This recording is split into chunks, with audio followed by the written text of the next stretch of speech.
यहोशू अध्याय 1। यहोशू को परमेश्वर की आज्ञा।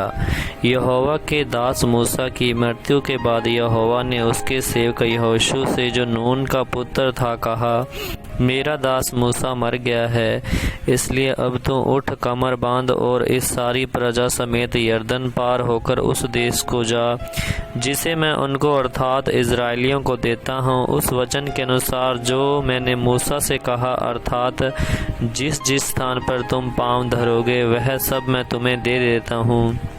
जंगल और उस लबानोन से लेकर पारात महानद तक और सूर्य अस्त की ओर महासमुंदर तक हित्तियों का सारा देश तुम्हारा भाग ठहरेगा। तेरे जीवन भर कोई तेरे सामने ठहर न सकेगा। जैसे मैं मूसा के संग रहा वैसे ही मैं तेरे संग भी रहूँगा, और न तो मैं तुझे धोखा दूंगा और न तुझको छोड़ूंगा। इसलिए हियाव बांधकर दृढ़ हो जा, क्योंकि जिस देश के देने की शपथ मैंने इन लोगों के पूर्वजों से खाई थी, उसका अधिकारी तू इन्हें करेगा। इतना हो कि तू हियाव बांधकर और बहुत दृढ़ होकर जो व्यवस्था मेरे दास मूसा ने तुझे दी है उन सब के अनुसार करने में चौकसी करना, और उसमें से तो न तो दाहिने मुड़ना और न बाएं। तब जहाँ जहाँ तू जाएगा वहाँ वहाँ तेरे काम सफल होगा। व्यवस्था की यह पुस्तक तेरे चित्त में कभी न उतरने पाए, इसी में दिन रात ध्यान दिए रहना, इसलिए कि जो कुछ उसमें लिखा है उसके अनुसार करने की तू चौकसी करे, क्योंकि ऐसा हो करने से तेरे सब काम सफल होंगे और तू प्रभावशाली होगा। क्या मैंने तुझे आज्ञा नहीं दी थी कि हियाव बांधकर दृढ़ हो जा, बह न खा और तेरा मन कच्चा न हो, क्योंकि जहाँ जहाँ तू जाएगा वहाँ वहाँ तेरा परमेश्वर यहोवा तेरे संग रहेगा। यहोशू का लोगों को आदेश देना। तब यहोशू ने प्रजा के सरदारों को यह आज्ञा दी, श्रावणी में इधर उधर जाकर प्रजा के लोगों को यह आज्ञा दो कि अपने अपने लिए भोजन तैयार कर रखो, क्योंकि 3 दिन के बाद भीतर तुमको इस यरदन के पार उतरकर उस देश को अपने अधिकार में लेने के लिए जाना है जिसे तुम्हारा परमेश्वर यहोवा तुम्हारे अधिकार में देने वाला है। फिर यहोशू ने रूबेनियों, गादियों और मनश्शे के आधे गोत्र से कहा, जो बात यहोवा के दास मूसा ने तुमसे कही थी कि तुम्हारा परमेश्वर यहोवा तुम्हें विश्राम देता है और जहाँ कहीं यही देश तुम्हें देगा उसकी सुधि करो। तुम्हारी स्त्रियां, बाल बच्चे और पशु तो इस देश में रहें जो मूसा ने तुम्हें यरदन के इसी पार दिया है, परंतु तुम जो शूरवीर हो, पांति बांधे हुए अपने भाइयों के आगे आगे पार उतर चलो और उनकी सहायता करो, और जब यहोवा उनको ऐसा विश्राम देगा जैसा वह तुम्हें दे चुका है, और वे भी तुम्हारे परमेश्वर यहोवा के दिए हुए देश के अधिकारी हो जाएंगे, तब तुम अपने अधिकार के देश में जो यहोवा के दास मूसा ने यरदन के इस पार सूर्योदय की ओर तुम्हें दिया है, लौटकर उसके अधिकारी होगे। तब उन्होंने यहोशू को उत्तर दिया, जो कुछ तूने हमें करने की आज्ञा दी है वह हम करेंगे, और जहाँ कहीं तू हमें भेजे वहाँ हम जाएंगे। जैसे हम सब उस बातों में मूसा की मानते थे वैसे ही हम तेरी भी माना करेंगे। इतना हो कि तेरा परमेश्वर यहोवा जैसे मूसा के संग रहता था वैसा ही तेरे संग भी रहे, क्यों न कोई जो तेरे विरुद्ध बलवा करे, और जितनी आज्ञा तू उनको न माने तो वह मार डाला जाएगा, परंतु तू दृढ़ और हियाव बांधे रह। यहोशू अध्याय 2। यरीहो का भेद लिया जाना। तब नून के पुत्र यहोशू ने 2 भेदियों को शित्तीम से चुपके से भेज दिया और उनसे कहा, जाकर उस देश जो यरीहो को देखो। तुरंत वे चल दिए और राहब नामक किसी वेश्या के घर में जाकर सो गए। तब किसी ने यरीहो के राजा से कहा, आज की रात कई एक इज़राइली हमारे देश का भेद लेने को यहाँ आए हैं। तब यरीहो के राजा ने राहब के पास यूँ कहला भेजा, जो पुरुष तेरे यहाँ आए हैं उन्हें बाहर ले आ, क्योंकि वे सारे देश का भेद लेने को आए हैं। उस स्त्री ने दोनों पुरुषों को छिपा रखा और इस प्रकार कहा, मेरे पास कई पुरुष आते तो थे, परंतु मैं नहीं जानती थी कि वे कहाँ के थे। और जब अंधेरा हुआ और फाटक बंद होने लगा तब वे निकल गए। मुझे मालूम नहीं कि वे कहाँ गए। तुम फुर्ती करके उनका पीछा करो तो उन्हें जा पकड़ोगे। उसने उनको घर की छत पर चढ़ाकर सुनई की लकड़ियों के नीचे छिपा दिया था। जो उसने छत पर सजा कर रखी थी। वे पुरुष जो तो यरदन का मार्ग ले उनकी खोज में घाट तक चले गए, और ज्यों ही उनके खोजने वाले फाटक से निकले त्यों ही फाटक बंद किया गया। ये लोग लेटने न पाए थे कि वह स्त्री छत पर इनके पास जाकर इन पुरुषों से कहने लगी, मुझे तो निश्चय है कि यहोवा ने तुमको यह देश दिया है, और तुम्हारा भय हम लोगों के मन में समाया है, और इस देश में के सब निवासी तुम्हारे कारण घबरा रहे हैं, क्योंकि हमने सुना है कि यहोवा ने तुम्हारे मिस्र से निकलने के समय तुम्हारे सामने लाल समुद्र का जल सुखा दिया, और तुम लोगों ने सिय्योन और ओग नामक यरदन पार रहने वाले एमोरियों के दोनों राजाओं का सत्यानाश कर डाला। और यह सुनते ही हमारा मन पिघल गया, और तुम्हारे कारण किसी ने के जी में जी न रहा, क्योंकि तुम्हारा परमेश्वर यहोवा ऊपर के आकाश का और नीचे की पृथ्वी का परमेश्वर है, जो तुम पर दया की है। इसलिए मुझसे यहोवा की शपथ खाओ कि तुम भी मेरे पिता के घराने पर दया करोगे, और इसका सच्चा चिन्ह मुझे दो कि तुम मेरे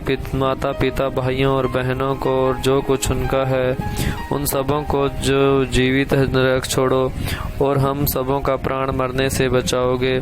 तब उन पुरुषों ने उनसे कहा, यदि तू हमारी यह बात किसी पर प्रकट न करे तो तुम्हारे प्राण के बदले हमारा प्राण जाए, और जब यहोवा हमको यह देश देगा तब हम तेरे साथ कृपा और सच्चाई से बर्ताव करेंगे। तब राहब, जिसका घर शहरपनाह पर बना था और वह वहीं रहती थी, उसने उनको खिड़की से रस्सी के बल उतार के नगर के बाहर कर दिया, और उसने उनसे कहा, पहाड़ को चले जाओ, ऐसा न हो कि खोजने वाले तुमको पाएं। इसलिए जब तक तुम्हारे खोजने वाले लौट न आए तब तक, अर्थात 3 दिन वहीं छिपे रहना, उसके बाद अपना मार्ग लेना। उन्होंने उससे कहा, जो शपथ तूने हमको खिलाई है उसके विषय हम तो निर्दोष रहेंगे। सुन, जब हम लोग इस देश में आएंगे तब जिस खिड़की से तूने हमको उतारा है उसमें यही लाल रंग के सूत की डोरी बांध देना, और अपने माता पिता भाइयों वरन अपने पिता के सारे घराने को इसी घर में अपने पास इकट्ठा कर रखना। तब जो कोई तेरे घर के द्वार से बाहर निकले उसके खून का दोष उसी के सिर पड़ेगा, और हम निर्दोष ठहरेंगे। किसी का हाथ पड़े तो उसके खून का दोष हमारे सिर पर न पड़ेगा। फिर यदि तू हमारी यह बात किसी पर प्रकट करे तो जो शपथ तूने हमको खिलाई उससे हम स्वतंत्र ठहरेंगे। उसने कहा, तुम्हारे वचनों के अनुसार हो। तब उसने उनको विदा किया और वे चले गए, और उसने लाल रंग की डोरी को खिड़की में बांध दिया।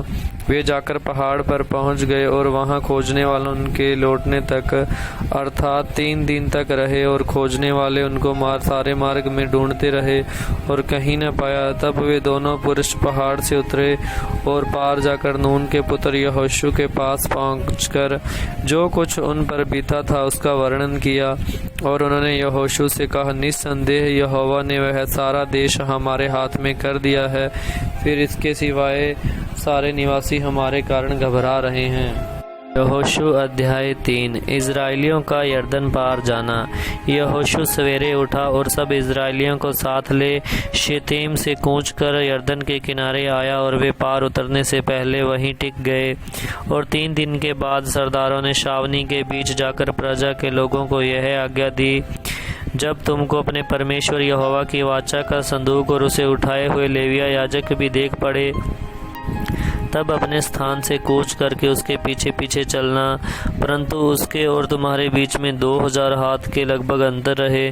तुम संदूक के निकट न जाना, ताकि तुम देख सको कि किस मार्ग से तुमको चलना है, क्योंकि अब तक तुम इस मार्ग पर होकर नहीं चले।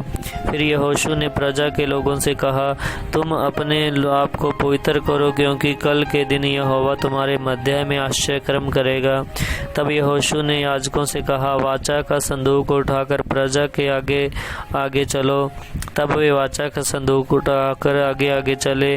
तब यहोशू ने कहा, आज के दिन में से मैं सब इजराइलियों के सम्मुख तेरी प्रशंसा करना आरंभ करूंगा, जिससे वे जान लें कि जैसे मैं मूसा के संग रहता था वैसे ही मैं तेरे संग भी हूँ। और तू वाचा के संदूक के उठाने वाले याजकों को यह आज्ञा दे, जब तुम यरदन के जल के किनारे पहुँचो तब यरदन में खड़े रहना। तब यहोशू ने इज़राइलियों से कहा, पास आकर अपने परमेश्वर यहोवा के वचन सुनो। और यहोशू कहने लगा, इससे तुम जान लोगे कि जीवित परमेश्वर तुम्हारे मध्य में है, और वह तुम्हारे सामने से निसंदेह कनानियों, हित्तियों, हिब्बियों, परिज्जियों, गिर्गाशियों, अमोरियों और यबूसियों को उनके देश में से निकाल देगा। सुनो, पृथ्वी भर के प्रभु की वाचा का संदूक तुम्हारे आगे आगे यरदन में जाने पर है। इसलिए अब इज़राइल के गोत्रों में से 12 पुरुषों को चुन लो, वे एक एक गोत्र में से एक पुरुष को, और जिस समय पृथ्वी भर के प्रभु यहोवा की वाचा का संदूक उठाने वाले याजकों के बाम यरदन के जल में पड़ेंगे, उस समय यरदन का ऊपर से बहता हुआ जल थम जाएगा और ढेर होकर ठहरा रहेगा। इसलिए जब प्रजा के लोगों ने अपने डेरे से यरदन पार जाने को कूच किया और याजक वाचा को संदूक उठाए हुए प्रजा के आगे आगे चले और संदूक के उठाने वाले यरदन पार पहुंचे, और संदूक के उठाने वाले याजकों के पांव यरदन तीर के जल में डूब गए। यरदन का जल तो कटनी के समय के सब दिनों अपने तट के ऊपर ऊपर बह रहा करता था। तब तो जल ऊपर की ओर से बहा आता था। वह बहुत दूर अर्थात अदाम नगर के पास जो सारतान के निकट है रुककर एक ढेर हो गया और दीवार सा उठा रहा, और जो जल अराबा का ताल जो खारा ताल भी कहलाता है उसकी ओर बहा कर जाता था, वह पूरी रीति से सूख गया। और प्रजा के लोग यरीहो के सामने पार उतर गए, और याजक यहोवा की वाचा का संदूक उठाए हुए यरदन के बीचों बीच पहुंचकर स्थल पर स्थिर खड़े रहे। और जब इज़राइली स्थल ही स्थल पार उतरते रहे, अतः अंत में सारी जाति के लोग यरदन पार हो गए। यहोशू अध्याय 4। जब सारी जाति के लोग यरदन के पार उतर चुके, तब यहोवा ने यहोशू से कहा, प्रजा में से 12 पुरुष अर्थात गोत्र पीछे एक एक पुरुष को चुनकर यह आज्ञा दे, तुम यरदन के बीच में जहाँ याजकों ने पाँव धरे थे वहाँ से 12 पत्थर उठाकर अपने साथ पार ले चलो, और जहाँ आज की रात पड़ाव होगा वहीं उनको रख देना। तब यहोशू ने उन 12 पुरुषों को, जिन्हें उसने इज़राइलियों के प्रत्येक गोत्र में से छांटकर ठहरा रखा था, बुलवाकर कहा, तुम अपने परमेश्वर यहोवा के संदूक के आगे यरदन के बीच में जाकर इज़राइलियों के गोत्रों की गिनती के अनुसार एक एक पत्थर उठाकर अपने अपने कंधे पर रखो, जिससे यह तुम लोगों के बीच चिन्ह ठहरे। और आगे को जब तुम्हारे बेटे यह पूछे इन पत्थरों का क्या मतलब है, तब तुम उन्हें यह उत्तर दो कि यरदन का जल यहोवा की वाचा के संदूक के सामने से 2 भाग हो गया था, क्योंकि जब वह यरदन पार आ रहा था तब यरदन का जल 2 भाग हो गया था। अतः वे पत्थर इज़राइल को सदा के लिए स्मरण दिलाने वाले ठहरेंगे। यहोशू की इस आज्ञा के अनुसार इज़राइलियों ने किया, जैसा यहोशुआ ने यहोशू से कहा था, वैसा ही उन्होंने इज़राइली गोत्रों की गिनती के अनुसार 12 पत्थर यरदन के बीच में से उठा लिए और उनको अपने साथ ले जाकर पड़ाव में रख दिया। और यरदन के बीच जहाँ याजक वाचा के संदूक को उठाए हुए अपने पांव धरे थे, वहाँ यहोशू ने 12 पत्थर खड़े कराए। वे आज तक वहीं पाए जाते हैं, और याजक संदूक उठाए हुए उस समय तक यरदन के बीच खड़े रहे। तब तक वे सब बातें पूरी न हो चुकी जिन्हें यहोवा ने यहोशू को लोगों से कहने की आज्ञा दी थी। तब सब लोग फुर्ती से पार उतर गए, और सब लोग पार उतर चुके। तब याजक और यहोवा का संदूक भी उनके देखते पार हो गया। और रूबेनी, गादी और मनश्शे के आधे गोत्र के लोग मूसा के कहने के अनुसार इज़राइलियों के आगे पांति बांधे हुए पार गए, अर्थात कोई 40,000 पुरुष युद्ध के हथियार बांधे हुए संग्राम करने के लिए यहोवा के सामने पार उतरकर यरीहो के पास के अराबा में पहुँचे। उस दिन यहोवा ने सब इज़राइलियों के सामने यहोशू की महिमा बढ़ाई, और जैसे वे मूसा का भय मानते थे वैसे ही यहोशू का भी भय उनके जीवन में मानते रहे। यहोवा ने यहोशू से कहा, साक्षी का संदूक उठाने वाले याजकों को आज्ञा दे कि यरदन में से निकल आएं। तो यहोशू ने याजकों को आज्ञा दी, यरदन में से निकल आओ। और ज्यों ही यहोवा की वाचा का संदूक उठाने वाले याजक यरदन के बीच में से निकल आए और उनके पांव स्थल पर पड़े, त्यों ही यरदन का जल अपने स्थान पर आया और पहले के समान तटों के ऊपर फिर बहने लगा। पहले महीने के 10वें दिन को यहोवा प्रजा के लोगों ने यरदन में से निकलकर यरीहो की पूर्वी सीमा पर गिलगाल में अपने डेरे डाले। और जो 12 पुरुष यरदन में से निकल गए थे उनको यहोशू ने गिलगाल में खड़े किए गए। तब उसने इजराइलियों से कहा, आगे को जब तुम्हारे बाल बच्चे अपने अपने पिता से यह पूछें, इन पत्थरों का क्या मतलब है, तब तुम यह कहकर उनको बताना, इजराइली यरदन के पार स्थल ही स्थल चले आए थे, क्योंकि जैसे तुम्हारे परमेश्वर यहोवा ने लाल समुद्र को हमारे पार हो जाने तक हमारे सामने से हटाकर सुखा रखा था, वैसे ही उसने यरदन का भी जल तुम्हारे पार हो जाने तक तुम्हारे सामने से हटाकर सुखा दिया है, इसलिए कि पृथ्वी के सब देशों के लोग जान लें कि यहोवा का हाथ बलवंत है और तुम सर्वदा अपने परमेश्वर यहोवा का भय मानते रहो। यहोशू अध्याय 5। इजराइलियों का खतना किया जाना और फसह मानना। जब यरदन के पश्चिम की ओर रहने वाले एमोरियों के सब राजाओं ने और समुद्र के पास रहने वाले कनानियों के सब राजाओं ने यह सुना कि यहोवा ने इजराइलियों के पार होने तक उनके सामने से यरदन का जल हटाकर सुखा रखा है, तब इजराइलियों के डर के मारे उनका मन घबरा गया और उनके जी में जी न रहा। उस समय यहोवा ने यहोशू से कहा, चकमक की छुरियां बनवाकर दूसरी बार इजराइलियों का खतना करा दे। तब यहोशू ने चकमक की छुरियां बनवाकर खलड़ियां नामक टीले पर इजराइलियों का खतना कराया। और यहोशू ने जो खतना कराया इसका कारण यह है कि जितने युद्ध के योग्य पुरुष मिस्र से निकले थे वे सब मिस्र से निकलने पर जंगल के मार्ग में मर गए थे। जो पुरुष मिस्र से निकले थे वे उन सब का तो खतना हो चुका था, परंतु जितने उनके मिस्र से निकलने पर जंगल के मार्ग में उत्पन्न हुए थे उनमें से किसी का खतना न हुआ था, क्योंकि इजरायली तो 40 वर्ष तक जंगल में फिरते रहे, जब तक उस सारी जाति के लोग अर्थात जितने युद्ध के योग्य लोग मिस्र से निकले थे वे नष्ट न हो गए थे, क्योंकि उन्होंने यहोवा की न मानी थी। इसलिए यहोवा ने शपथ खाकर उनसे कहा था कि जो देश मैंने तुम्हारे पूर्वजों से शपथ खाकर तुम्हें देने को कहा था और उसमें दूध और मधु की धाराएं बहती हैं, वह देश मैं तुमको नहीं दिखाने का। तो उन लोगों के पुत्र जिनको यहोवा ने उनको स्थान पर उत्पन्न किया था उनका खतना यहोशू से कराया, क्योंकि मार्ग में उनके खतने न होने के कारण वे खतना रही थे।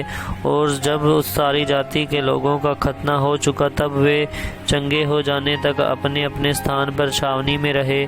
तब यहोवा ने यहोशू से कहा, तुम्हारी नामधराई जो मिस्रियों में हुई है उसे मैंने आज दूर की है, इस कारण उस स्थान का नाम आज के दिन तक गिलगाल पड़ा है। इसलिए इजराइली गिलगाल में डेरे डाले रहे और उन्होंने यरीहो के पास के अराबा में पूर्णमासी की संध्या के समय फसह माना। और फसह के दूसरे दिन वे उस देश की उपज में से अखमीरी रोटी और उसी दिन से भुना हुआ दाना भी खाने लगे। और जिस दिन वे उस देश की उपज में से खाने लगे उसी दिन सवेरे को मन्ना बंद हो गया और इजराइलियों को आगे फिर कभी मन्ना न मिला, परंतु उस वर्ष उन्होंने कनान देश की उपज में से खाया। यहोशू और तलवार लिए हुए एक पुरुष। जब यहोशू यरीहो के पास था तब उसने अपनी आंखें उठाई और क्या देखा कि हाथ में नंगी तलवार लिए हुए एक पुरुष सामने खड़ा है। और यहोशू ने उसके पास जाकर पूछा, क्या तो हमारी ओर का है या हमारे बैरियों की ओर का? तब उसने उत्तर दिया, नहीं, वरन मैं यहोवा की सेना का प्रधान होकर अभी आया हूँ। तब यहोशू ने पृथ्वी पर मुँह के बल गिरकर दंडवत किया और उससे कहा, अपने दास के लिए मेरे प्रभु की क्या आज्ञा है? यहोवा की सेना के प्रधान से कहा, अपनी जूती पाँव से उतार डाल, क्योंकि जिस स्थान पर तू खड़ा है वह पवित्र है। तब यहोशू ने वैसा ही किया।